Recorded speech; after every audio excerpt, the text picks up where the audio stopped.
Many will say, Lord, Lord, but he never knew them. Why? Part 1. They called him Lord, but he never knew them. Not everyone who says to me, Lord, Lord, will enter the kingdom of heaven, but only the one who does the will of my Father who is in heaven.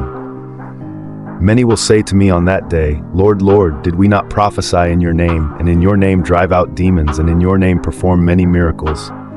Then I will tell them plainly, I never knew you. Away from me, you evildoers. Matthew 7:21-23. There is a silence that follows these words, not just any silence, but a sacred, trembling one. The kind that only comes when the soul realizes it might have missed something essential. You see, this verse is not speaking to the world outside. It isn't addressed to the rebellious, the atheists, the openly wicked. It is not shouted at those who mock the name of God. No, it is whispered to the ones who thought they knew him. To the ones who prayed, to the ones who sang songs, to the ones who served, maybe even preached, to the ones who went to church week after week, and still, he never knew them. It is one of the most haunting passages in the entire Bible, because it doesn't confront the obvious sinner. It confronts the comfortable believer, the religious, the busy, the well-meaning, the one who built a life around God, but never in him. Part 2, the will of the Father.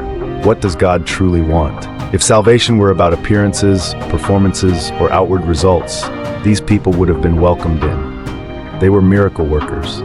They drove out demons. They spoke in his name. But all of that, as impressive as it may sound to human ears, meant nothing to the one who sees the heart. So what does matter to him? What does it mean to do the will of the Father? This question cannot be answered with a checklist. Because the will of God is not about tasks. It's about the posture of the heart.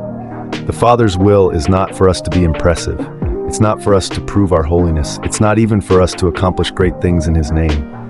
It is this, to know him, to love him, to abide in him. The most frightening reality in Matthew 7 is that it is possible to do mighty things for God and still be utterly disconnected from God. The truth is, God doesn't need our gifts.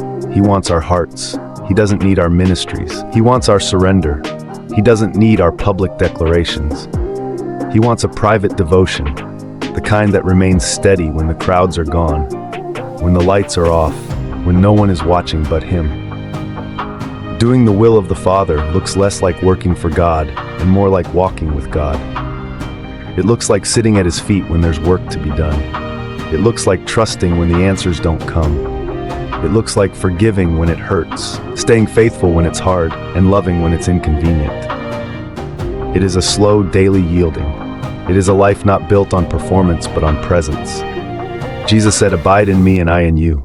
That is the will of the Father, not simply doing things for him, but living in him, and letting his Spirit bear fruit through us: love, joy, peace, patience, kindness, goodness, faithfulness, gentleness, and self-control. There is no room for pride here, no room for spiritual ego. Just the quietness of a soul rooted in grace. The ones who are known by God are not necessarily the ones who appear successful in religious circles. They are often the hidden ones. The faithful intercessor in a quiet room. The mother who prays over her child in the dark. The weary man who still shows up to worship despite the pain. He knows them because they have drawn near, because they have come not with achievements, but with love. And in the end, that is the only thing that lasts. Part 3, the narrow gate of being known by God. Jesus once said, "Enter through the narrow gate, for wide is the gate and broad is the road that leads to destruction, and many enter through it. But small is the gate and narrow the road that leads to life, and only a few find it." That narrow road is not paved with accolades or ministry success. It is not marked by fame, applause, or the number of followers. It is a road carved through surrender. It is a path walked by those who have died to themselves daily, those who have counted the cost and still chosen him, those who have said, "Though none go with me, still I will follow." To be known by God is not about being impressive. It is about being intimate. It is not to say, "Look what I've done for you," but to live in constant awe, saying, "Look what you've done for me." The ones who enter through the narrow gate are those who live in repentance, not once, not only at the altar call, but daily. They allow the Spirit to search them, to convict them, to shape them. They are the ones who cry out, "Search me, O God, and know my heart. Try me and know my anxious thoughts." They are not perfect, but they are pierced. They are not flawless, but they are faithful. God does not require perfection. He desires connection. There will be many who say, "Lord, Lord," but only those who have walked with him, listened to him, and loved him in the quiet places will hear him say in return, "Well done, my good and faithful servant." This is the narrow gate, and it is worth everything. So we must ask ourselves, not once but often, do I know about him, or do I know him? Am I performing for a crown, or am I surrendering out of love? Would I still follow if no one saw? Would I still worship if the music stopped? Would I still pray if the answers never came? In the end, the only reward worth having is this: to be known by the one who formed your soul. To be able to stand before him, not with a resume, but with a relationship.